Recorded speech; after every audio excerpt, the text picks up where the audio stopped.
Welcome back to the polls. With us now here at the Film TV studios is Christian Bishop. He is candidate in the Democratic primary for a seat in the Nevada State Senate, District 5, which is in Henderson City. Christian, thank you for joining us here at the polls.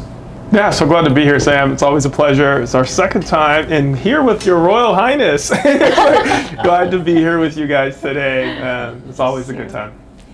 Where exactly is District 5? If you could give us some street bearings, north, south, east, west, and second part of it is what is the ethnic demographics in that district? Yes, absolutely. So we're Henderson proper, right? All the way from the east through Water Street up to about Anthem, Coventry, down Eastern is our main kind of compass of our district, and it's getting more diverse every single day. I think that's what's really amazing when you think about Henderson. It's actually changing a lot, right? So we're nearly 10% African American, 10% AAPI, and 10% Latino, and then you got a portion that's other, right? And so we're more diverse than I think many know.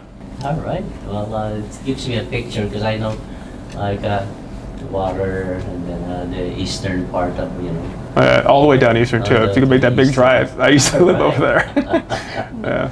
When I first came here, I was surprised how diverse the communities are here, especially going to UNLV. There's a very big AAPI community here. So glad you mentioned that. Before we go into your policy question, can you tell us about yourself first? Yeah, look, absolutely glad to. For me, I'm a son of a single mother, right, of 4 kids, and now I have actually 3 myself. My mom lives with me to this day. She's been with us, so we stepped up to take care of her, and that's important in the API community as well. And it's something I'm really proud of. I actually got my MBA at UNLV too. I'm a rebel. Amazing. Fellow rebel.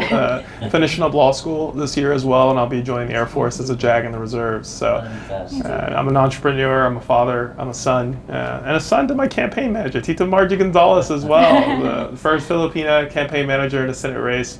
And she's doing an incredible job. So proud to be here with you guys and represent a diverse community. Is this an open seat or are you challenging an incumbent? Yeah, thanks so much for the question, Sarah. So this particular race is going to be one of the most competitive in the state this year, right? So we are going against an incumbent with Senator Kerry Buck. And we also have a Democratic primary, a very competitive one against Jennifer Atlas that we have. So we're less than 30 days away, 29 days and counting for this race. It's going to be a big one. What is it in Nevada or your district that you hope to happen or get done that encourage you to run for the legislature? Yeah, so bear with me on the answer because my first answer sounds simple, right? Ultimately, it's getting things done. Our current senator in 4 years has gotten 0 bills passed for us in Henderson. 4 years, that's 2 sessions. And here in Nevada, we only meet every other year to actually get things done from a legislative standpoint. So it's very critical, in my opinion, not to waste any opportunity to get things done, not only for Henderson, folks, but also all Nevadans, right? We have a responsibility to lead and be effective. I think we see that now as a community broadly in our country. There are not enough politicians that are actually getting things done and solving problems. So at a very simple sense, you're going to see me work incredibly hard to be productive and actually solve problems. So how is it going for you in the campaign trail? Do you think you're gaining a lot of grounds that you see a pathway to winning this election? Yeah, thanks, Sarah. So for us, we actually broke the fundraising record in the state, last year. So we actually doubled the incumbent, and that's without any special interest money as well. So we've done an incredible job, and the community has really mobilized around us from a grassroots perspective. So we've had a really aggressive field campaign and a creative team out in the community actually doing a lot for folks and giving back as well, working with Title I schools, some of the minority groups and communities we talked about, right? That mostly people don't think of, right? But we're having a great time actually building relationships with people throughout Henderson and Southern Nevada. If you win this primary and all the way to winning the general election, what will be the first bill you want to put your name as a sponsor? Yeah, when we win, Sam, we're gonna get a lot of stuff. We're gonna get a lot of stuff done. Actually, gonna work closely with Tita Margie to get something done, particularly for our AAPI community here in Southern Nevada. We got a few ideas and things that are important to us that we want to address. Whether or not it's working with our teachers that are going through a process that are coming from the Philippines that need more support, resources, things that they can do to help serve and address the issue we have in our schools. It's going to be one of the first that we tackle together. Awesome. We love to hear that. The Pulse loves to hear that.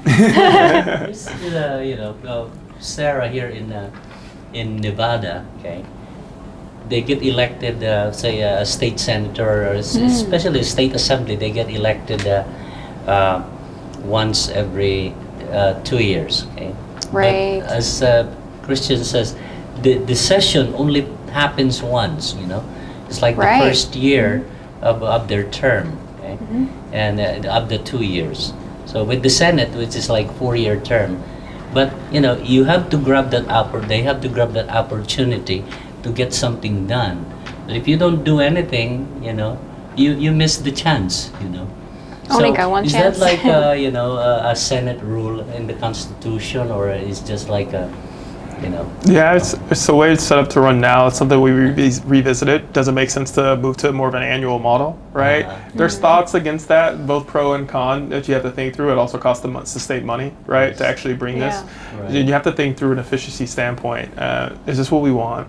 But if we're not the most efficient now, sometimes giving more time may not be the answer. Sometimes Yes. the short timeline holds folks accountable. But I always say, Sam, the interesting thing about leading too is how can we be effective outside of session? Right. How do we work together to be advocates for our community, bringing different interests together, business leaders, advocacy groups, working with our state agencies. So let's solve problems and cut through red tape outside of session. And that's something I look forward to actually doing. I look forward to having pride in being one of the most effective out of session senators that we have in the state. That would be something to lok forward to. Yes, we really hope that goes well. I appreciate that. Sam, I have a question for you. Yes. When are you running for office? I've been asked that at least probably 14 times by many people. Well, Maybe in the future, maybe I'm too old for that. Maybe my son years both, from now. both. A dual ticket. We'll Pulse community. Let's continue to advocate for our man, Sam, as well. And Sarah, I know your Yes. time is coming. Still young, so we got a long way there, Oh, you're just starting. I'm just starting. So unfortunately, we only have a few minutes left on our show. What would you like to tell the people in your district to convince them to vote for you? Ultimately, look, I'm your champion.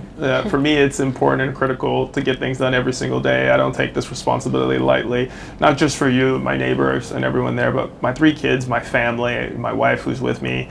I'm going to lead and do it with integrity and grace, right, that represents all Nevadans, particularly in Henderson. And we're going to do a great job, and we're just getting started, and I'm going to be here for the next 12 years, and we're going to get things done. All right. Thank you, Christian, for making the time to talk to us today here at the Pulse. Well, folks, we are out of time for this edition. Please join us again next week. I'm Sam Buban. Thank you for watching. And I'm Sarah Obal. Thank you, and God bless your week.